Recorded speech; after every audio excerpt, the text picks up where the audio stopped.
সন্ধ্যার সময় কদমতলা পিএস এবং আমাদের 97 নিয়াকবনগর বিএসএফ ক্যাম্প আমাদের রেজিস্ট্যান্ট কমান্ডার সাব ডিকে বর্মা সাহেবের নেতৃত্বে একটা জয়েন্ট একটা ভেহিকেল চেকিং চলছিল। এই সময় আমরা একটা গাড়ি আপনাদের সামনে আছে, গাড়িটা আমরা পাই সাসপেক্টেডলি। ওই গাড়িটা পাওয়ার পর কদমতলা থানা থেকে ডিসিএম সাহেব এবং আমাদের ফরেন্সিক টিম এক্সপার্টকে খবর দিয়েছি।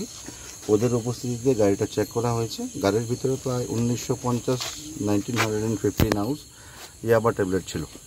এখন ফরেন্সিক টিম দিয়ে আমরা এটা টেস্ট করেছি, সেটা ইয়াবা ট্যাবলেট। এরপর আমরা ইয়াবা ট্যাবলেট সহ গাড়িটাকে আমরা সিজ করেছি। একজন গাড়িতে ছিল, তাকেও আমরা আমাদের কাস্টাডিতে নিয়েছি। এখন তার বিরুদ্ধে একটা স্পেসিফিক এনডিপিএসে একটা মামলা হবে।